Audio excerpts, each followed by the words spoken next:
नमस्कार दोस्तों, आपका स्वागत है हमारे इस चैनल में एडवोकेट कृष्ण कुमार त्रिपाठी। दोस्तों, हमसे कमेंट में किसी ने एक सवाल किया था, उसी के ऊपर मैं एक छोटा सा ही वीडियो बना रहा हूँ। वीडियो को देखिएगा, बड़े काम का वीडियो है। कई बार छोटी छोटी चीज़ें जो कानून में बहुत मददगार साबित होती हैं, लेकिन वो छोटी छोटी चीज़ें जब हमारे हाथ नहीं लगती हैं तो हमारा पूरा केस बिगड़ जाता है।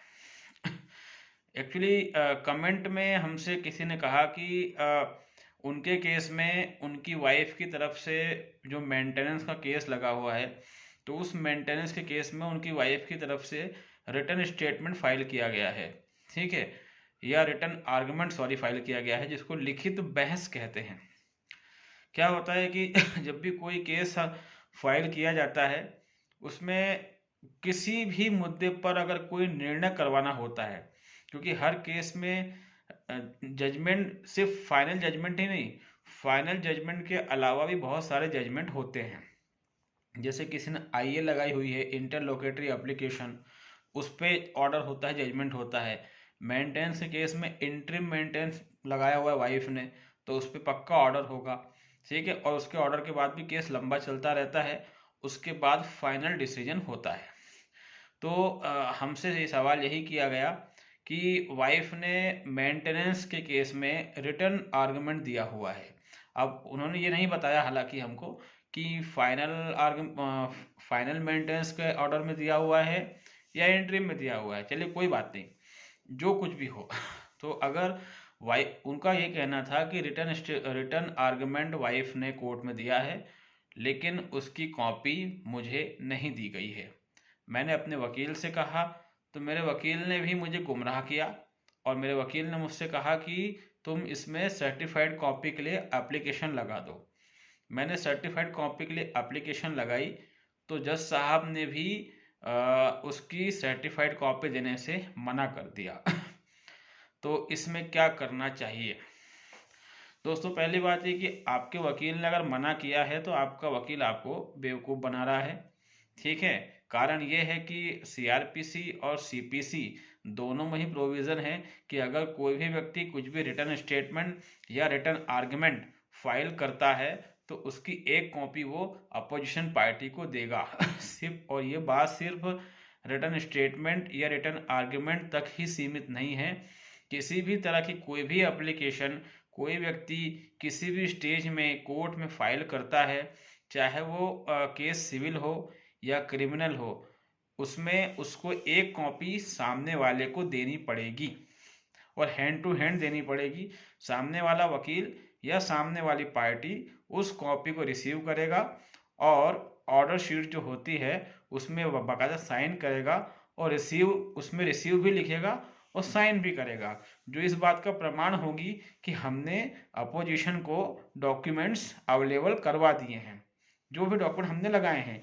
क्योंकि किसी भी केस में टाइम टू टाइम जो एडवोकेट्स होते हैं, या जो कोई जो भी पार्टीज होती हैं, ए या बी, ये लोग समय समय पर बहुत सारी एप्लीकेशन लगाते रहते हैं, केस को अपने अनुसार बनाने के लिए या केस को जीतने की मंशा से। तो अगर कोई भी एप्लीकेशन सामने वाली पार्टी ने लगाई है, कोई भी हो, अपोजिशन हो या विक्टिम हो या वॉट एवर कोई भी हो, तो उसमें जिसने भी लगाई है उसको अपने अपोजिट पार्टी को उसकी एक कॉपी देनी पड़ेगी। अब अगर आपके वकील ने ये कहा है कि इसमें तुम सर्टिफाइड कॉपी के लिए एप्लीकेशन लगा दो, तो आपका वकील भी मतलब अब बोलना नहीं चाहिए लेकिन गधा है, क्योंकि जो भी उसने रिटर्न आर्गुमेंट लगाया है उसकी कॉपी आपके वकील को मिली होगी। अब आपका वकील हो सकता है आपको देना ना चाह रहा हो, और आप कह रहे हैं कि आपने एप्लीकेशन भी लगाई थी सर्टिफाइड कॉपी के लिए, मगर जज ने मना कर दिया। तो जज ने मना कर दिया, इस पे मुझे थोड़ा यकीन तो नहीं हो रहा, लेकिन आप कह रहे हैं तो मैं इसको मान लेता हूँ। तो फिर या तो जज साहब कानून नहीं जानते, या फिर जज साहब आपकी पत्नी के साथ मिल गए हैं। इन दो के अलावा कोई तीसरा लॉजिक नहीं हो सकता। जैसा आपने कहा कि जज साहब ने मना कर दिया है सर्टिफाइड कॉपी देने से, जो वाइफ ने रिटर्न आर्गुमेंट लगाया है, तो सीधी सी बात है, दो ही कारण हो सकते हैं कि या तो जज कानून नहीं जानता है या फिर वो आपकी पत्नी के साथ मिला हुआ है। ठीक है, तो अगर आपको इसकी कॉपी नहीं मिल रही है, पहली बात तो कॉपी निकलवाने के बहुत सारे तरीके होते हैं, लेकिन दोस्तों अब वो मैं ऑनलाइन तो नहीं बता सकता। ठीक है, वो थोड़ा फिर गलत हो जाएगा। आप लोग समझ गए होंगे कि मैं क्या कहना चाह रहा हूँ। लेकिन अगर आपको लीगल वे में ही जाना है तो आप जो है आपने क्या कहते हैं एप्लीकेशन लगाई होगी सर्टिफाइड कॉपी के लिए, और अगर वो नहीं दे रहे हैं तो लिखित में देंगे कि क्यों नहीं दे रहे हैं। ठीक है, और आपको लगता है बहुत इम्पोर्टेंट है तो आप उनसे लिखित में ले लीजिए कि नहीं दे रहे हैं तो। और उसी कोर्ट में जो डिस्ट्रिक्ट एंड सेशन जज बैठते हैं, जिसको डीजे साहब भी कहते हैं, उनके पास शिकायत लिख के लेके चले जाइए कि सर मुझे कॉपी दिलवाई जाए। या फिर जिस जज के पास केस है उसी जज को एक रिटर्न उसी की कोर्ट में एक रिटर्न एप्लीकेशन दे दीजिए और उसको बोल दीजिए कि सर इस एप्लीकेशन को आप डिसाइड कर दें। उस एप्लीकेशन में आप लिख दीजिए कि मैंने जो मेरी वाइफ ने क्या कहते हैं रिटर्न आर्गुमेंट की कॉपी फाइल करी है उसकी एक कॉपी मुझे दिलवाई जाए, और अगर नहीं दिलवाई जा सकती तो कृपया उसके कारणों को ऑर्डर शीट में मेंशन किया जाए।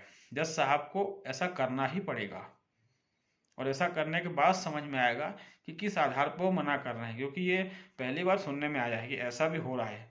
हालांकि हमने कभी इस तरह के केस नहीं देखे हैं, लेकिन क्या है कि भारत बहुत बड़ा देश है और हर जगह कुछ बिरले लोग मिल जाते हैं, कुछ ऐसे भ्रष्ट जज भी मिल जाते हैं। तो इन भ्रष्ट जजों के कारण ही कई बार आम आदमी को परेशान होना पड़ता है। तो अगर ऐसा आपके साथ कुछ हुआ है या हो रहा है तो इन चीज़ों का सहारा लें।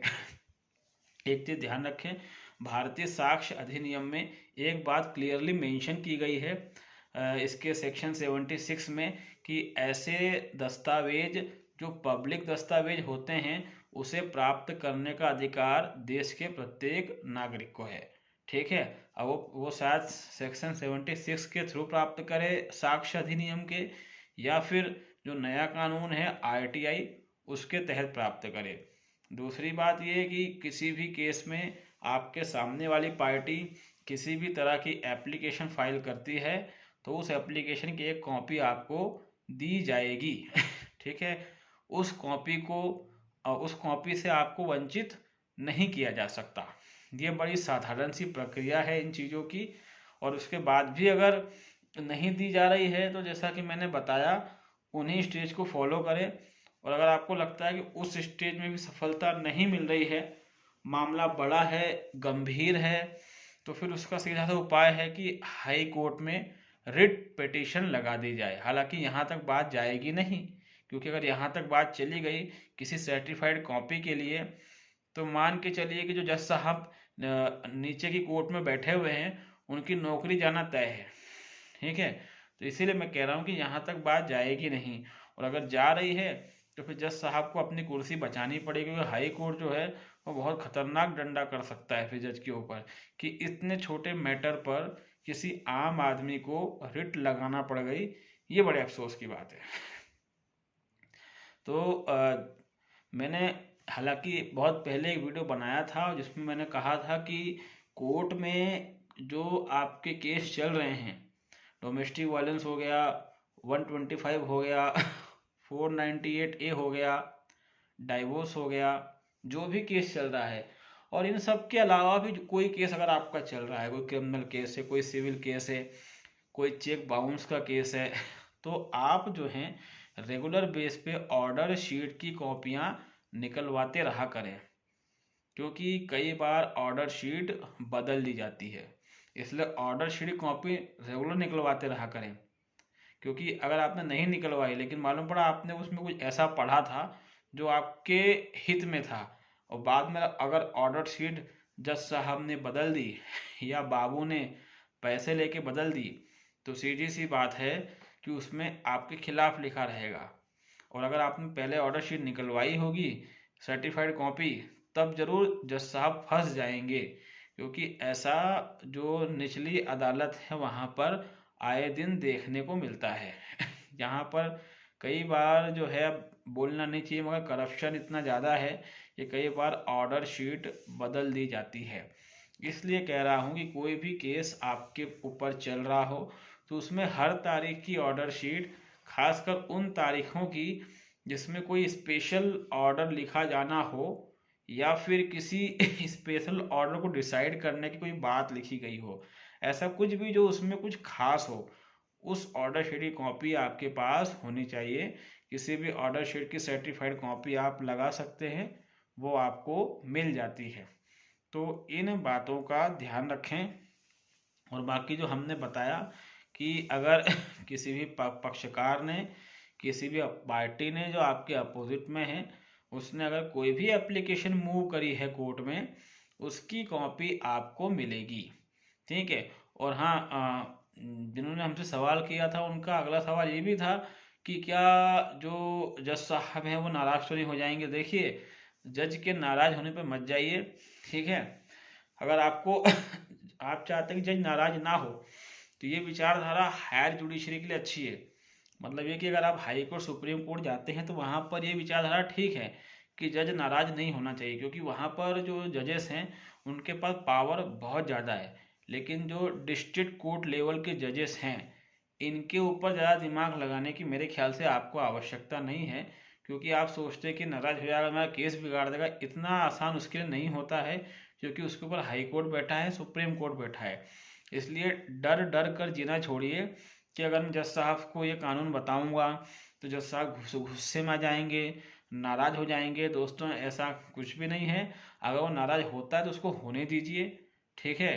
क्योंकि आपकी पूरी ज़िंदगी का सवाल है, वो आपकी ज़िंदगी का विधाता नहीं है जो कलम लेके कुछ भी लिख देगा।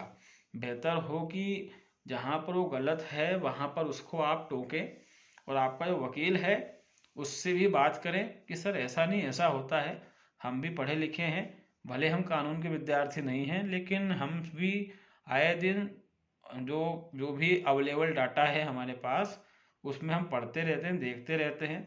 तो हमें मालूम पड़ा है कि इसकी कॉपी हमको मिलती है। सेकेंड थिंग, आपके वकील ने हो सकता है कॉपी ले ली हो, तो आपके वकील ने कॉपी ली या नहीं ली, इसका प्रमाण आप ऑर्डर शीट में देख सकते हैं। अगर आपके वकील ने कॉपी ली होगी तो ऑर्डर शीट में रिसीव के साइन जरूर होंगे, या फिर जो पिटीशन या जो एप्लीकेशन लगाई गई है उसकी जो एक्चुअल ओरिजिनल कॉपी होगी ऑर्डर शीट में, उसमें भी आपके वकील के साइन हो सकते हैं। तो ऐसा भी हो सकता है कि आपका वकील पैसे के लिए या कुछ और कारण से आपको गुमराह कर रहा हो। तो इन चीज़ों का दोस्तों ध्यान रखें। हर चीज़ की सर्टिफाइड कॉपी हमको मिलती है, आरटीआई के थ्रू मिलती है या फिर सेक्शन 76 के तहत, या जो कोर्ट में आप नकल आवेदन देते हैं उसके तहत। बस उन्हीं चीज़ों की हमें कॉपी नहीं दी जाती जो कुछ ज़्यादा ही पर्सनल होती हैं, और जिसकी कॉपी देने से किसी की प्राइवेसी काफ़ी गहराई तक वायलेट हो सकती है या फिर किसी की बदनामी हो सकती है। इसके अलावा जितने भी डॉक्यूमेंट्स हैं उन सब की सर्टिफाइड कॉपी जो है वो निकलती है, मिलती है। और जो आपका वो था कि रिटर्न आर्गुमेंट है, तो सीधी सी बात है, उसकी कॉपी हैंड टू हैंड, हाथों हाथ अपोजिट वकील को दी जाती है। ये भी ध्यान रखें ताकि अपोजिट वकील जो है वो इमीडिएटली जो है अपने अपनी तरफ से अपनी दलील कोर्ट को दे सके। ठीक है। तो ये साधारण सी बातें दोस्तों हैं काफ़ी काम की, क्योंकि कई लोग कह चुके हैं कि हमको ये नकल नहीं मिली, हमको ये सर्टिफाइड कॉपी नहीं मिली, ऐसा हो गया, वैसा हो गया। तो ये कॉपियाँ निकलवाते रहें, और निकलवाने के कोर्ट में बहुत सारे तरीके होते हैं दोस्तों।